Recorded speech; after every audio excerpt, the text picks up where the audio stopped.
दोस्तों, स्वागत है आप लोगों का UPPSC best online coaching YouTube channel पर। दोस्तों, आज के इस वाले सेशन में हम लोग बात करेंगे डे 14 के स्टडी प्लान की। अब समीक्षा अधिकारी, सहायक समीक्षा अधिकारी के लिए बहुत ज़रूरी है कि एक प्लान्ड तरीके से आप पढ़ते हुए चलें। लाखों स्टूडेंट यहाँ पर बैठने वाले हैं और उनसे आपको कंप्लीट करना है। कुछ ऐसे भी हैं जो यूपीएससी की तैयारी कर रहे होंगे और आपसे कहीं ज़्यादा साउंड उनकी नॉलेज होगी, उनकी पढ़ाई होगी, बट आप उनको बीट कर सकते हो only when you have a planned way कि कैसे हमें अप्रोच करना है। स्टेप बाय स्टेप सब कुछ क्रिस्टल क्लियर आपको जैसा पता है। देखो, यूपीपीएससी आयोग फैक्ट्स पर पूरा बिलीव करता है। एग्जामिनेशन कोई भी उठा कर देख लो, प्रीवियस ईयर का कोई भी पेपर देख लो, आपको एकदम समझ में आ जाएगा कि क्या पूछा जा रहा है।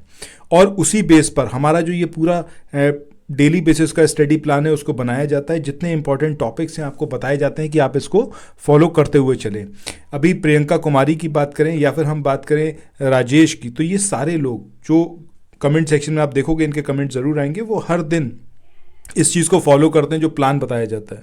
आपको भी डेली बेसिस पर यही काम करना है, ठीक है। सो आइए जानते हैं आज डे 14 में आपको क्या कुछ पढ़ना है।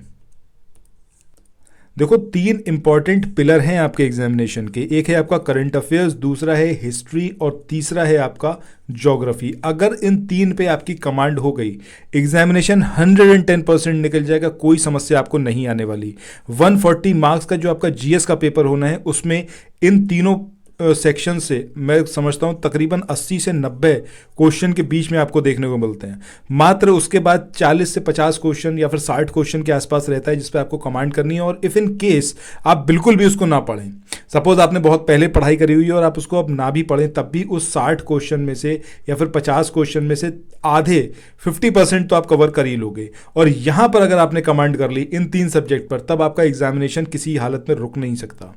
अब देखो, यहां पर सबसे पहले करंट अफेयर्स की बात करें। जैसा मैंने आप लोगों को बताया था कि करंट अफेयर्स के लिए स्टडी फॉर सिविल सर्विसेज के 500 एमसीक्यू को आपको कवर अप करना है। और मुझे लगता है अब आप लोग अगर डे 1 से जुड़े हुए, वो पूरा अक्टूबर मंथ का करंट अफेयर्स कंप्लीट हो चुका है। अब आपको क्या करना है, नवंबर मंथ के वीडियो को देखना स्टार्ट करना है। 500 क्वेश्चन के आसपास उसमें भी रहेंगे डेली बेसिस पर। मैं यहाँ पर संख्या बढ़ा रहा हूँ, अब 100 क्वेश्चंस आपको कवर अप करने हैं, साथ में माइक्रो नोट्स बनाते हुए चलना है।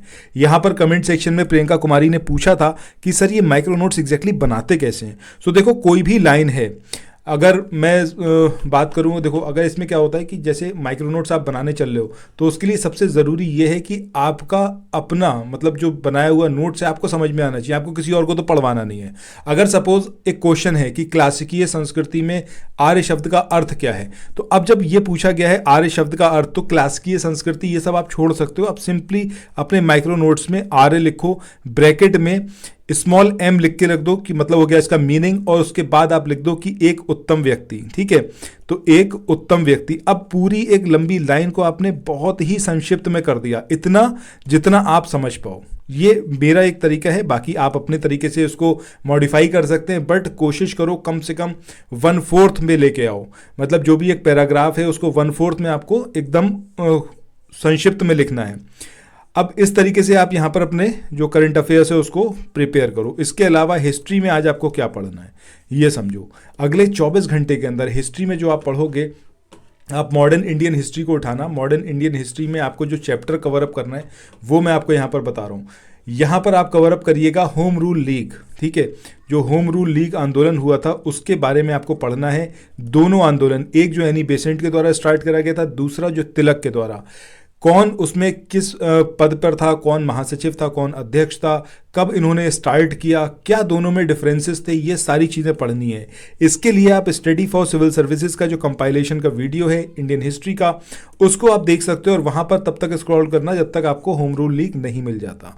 सिर्फ होम रूल लीग को वहाँ से कवर अप करना, जितने पॉइंट है जो एग्जामिनेशन में आ सकते हैं वो सारे आपके कवर अप हो जाएंगे। तीसरा, ज्योग्राफी की बात करें। अब देखो, ज्योग्राफी मैंने आपको पहले भी बताया है कि ज्योग्राफी बहुत इंपॉर्टेंट पार्ट है, और अक्सर क्या होता है आपको समझ ही नहीं आता कि एग्जैक्टली हमें ज्योग्राफी में पढ़ना क्या है। सो यहाँ पर ज्योग्राफी में अब जो आप पढ़ने वाले हो वो है एग्रीकल्चर के बारे में। सिर्फ एग्रीकल्चर पढ़ना, कौन कौन सी क्रॉप्स की वैरायटी जो है, किस मतलब कौन सी क्रॉप की कौन सी वैरायटी है, कौन सी क्रॉप कौन से सीजन में उगाई जाती है, कब उसकी कटिंग होती है, ये सारी चीज़ें करना है, ठीक है। सो इस तरीके से हिस्ट्री, ज्योग्राफी और आपका करंट अफेयर्स तीनों को आप तैयार करो इन टॉपिक्स को अगले 24 घंटे में, और उसके बाद कमेंट सेक्शन में ज़रूर बताइए कि आपने इस टारगेट को अचीव करा है कि नहीं करा है। जितना आप अपने आप में ऑनेस्ट रहोगे उतना ही आपके लिए बेनिफिशियल है। आप सबसे लड़ सकते हो, बट सबसे पहले तो आपको खुद से लड़ना है। बहुत सारी चीज़ें होती हैं कि हम सोचते हैं कि हम करेंगे बट हम नहीं कर पाते। रीज़न बीइंग कि हम खुद से वो फाइट कर ही नहीं पाते, अपने आप को उस स्टैंड पर लेके आ ही नहीं पाते कि नहीं यार मुझे करना है तो मुझे करना है, ठीक है। जब तक आपके अंदर वो पॉजिटिव होप नहीं होगा अपने लिए, एक दो दिन जब आप टारगेट अचीव करना स्टार्ट करोगे, कॉन्फिडेंस बिल्डअप होना शुरू होगा, फिर उसके बाद जो आप अपने भी एक टारगेट बनाओगे उसको भी आप अचीव कर पाओगे। अभी यहाँ पर जो हमारा ये पूरा प्लेलिस्ट है जो हम डेली बेस पे वीडियोस लेके आ रहे हैं, इसका पर्पस ही ये है कि आपके अंदर वो कॉन्फिडेंस डेवलप कर पाएँ कि आप जो है खुद से जो भी टाइम टेबल बना रहे हो उसको आप फॉलो कर पाओ और इन सारी चीज़ों को डेली बेस पर कवर अप कर पाओ, ठीक है। सो इसी के साथ अब आज के इस वाले सेशन को यहाँ पर एंड करते हैं। एंड करने से पहले बस एक चीज़ ज़रूर कहूँगा कि चैनल को सब्सक्राइब करना मत भूलना और नोटिफिकेशन बेल के आइकन को प्रेस जरूर कर लेना। और अगर आपको ये वीडियोस अच्छे लग रहे हैं तो शेयर करना मत भूलिएगा। सो थैंक्स फॉर वॉचिंग, मिलते हैं नेक्स्ट वीडियो में, बाय बाय।